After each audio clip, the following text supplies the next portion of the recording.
Yo, what's good, everyone? This is Ayo Boxing from Adiba, and we're here to talk about the possibility of Devin Haney fighting Regis Prograis at 140. So, as we all know, Devin Haney just beat Vasyl Lomachenko in a controversial decision. Regardless of the outcome and how people feel, Haney remains the undisputed champion at lightweight. Many fans are now speculating the next move for Devin Haney.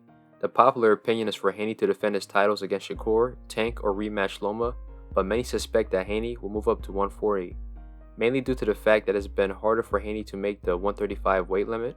In my opinion, I think it's time for Haney to move up to 140 because I believe he'll be a better, stronger fighter at that weight class. But this brings up a question of who will Devin Haney fight at 140? And it looks like Regis Prograis is trying to be that opponent, and there's a good chance that could happen. Devin Haney completed his 3-fight deal with Top Rank and is now a free agent. Eddie Hearn is now expressing interest in re-signing Devin Haney. Haney was promoted by Hearn for several years. His most notable fights under Matchroom in the Zone were Gamboa, Linares, and Jojo Diaz, with Jojo being the last fight before Haney signed a 3-fight deal with Top Rank. Hearn stated that Haney was an expensive fighter and that his past purses didn't reflect his commercial value, but he now believes that Haney has earned a right to the type of money that they were paying him. And to compensate those paydays, Hearn wants Haney to sign a 2-fight deal, with Regis Prograis and Ryan Garcia being the two opponents, and that's a pretty good fight deal. Both are interesting matchups, and Regis Prograis is interested in making that fight happen. He tweeted about it twice, and in the second tweet, he added Devin Haney, telling Haney to pull up to his fight on June 17th and that he has ringside tickets for him, and Haney would respond, saying that he's thinking about it and that he called Eddie Hearn. And this is a smart move by both fighters. This creates interest in the matchup, and if Haney sits ringside, he'll most likely enter the ring post-fight, thus promoting the matchup. The real question is this a good matchup for Devin Haney? Based on what I saw of the Loma fight, this matchup favors Regis Prograis instead of Haney. Haney fought well against Loma, and he will definitely get better from that fight, but he couldn't get away from that southpaw left hand.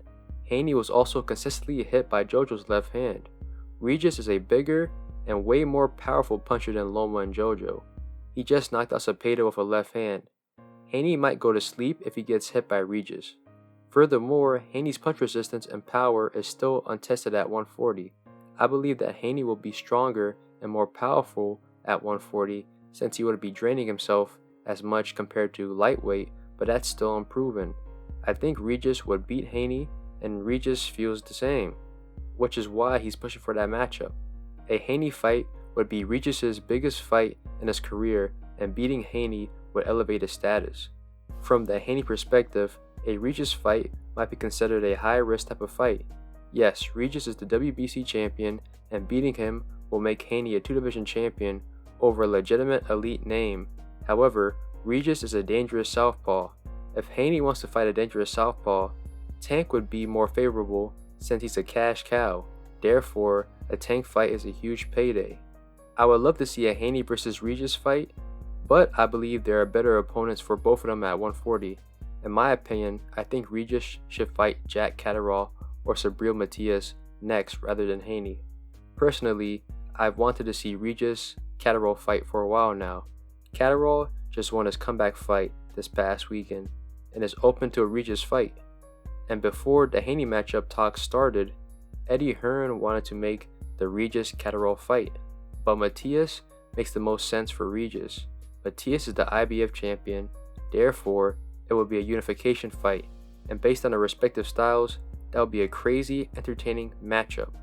If Hearn is able to sign Matias to Matchroom, then Regis should make that fight. Haney, on the other hand, should fight the winner of Josh Taylor or Teofimo Lopez, especially if Teo wins that fight.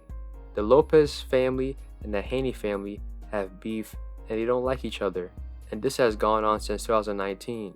There's already a storyline built in and clashing personalities, therefore the promotion for that fight would be crazy. And if not, Haney could fight Ryan Garcia. Ryan wants to fight Rolly next for the WBA title, and I imagine that fight would happen early fall. So if Ryan wins, Haney could fight Ryan sometime in the winter, and that would be a big fight. However, the popular opinion is for Haney to fight Tank, Shakur, or rematch Loma next. Loma definitely wants the rematch, and Shakur's on the hunt, and recently Tank has expressed real interest in fighting Haney next. Like what I said, if Haney wants to fight a dangerous southpaw, then he should fight Tank, and that's a fight I'll definitely watch. But who knows, this is boxing, anything can happen. But thank you for tuning in with Ayo Boxing with Madiba. Hit like, subscribe, and more content's coming your way.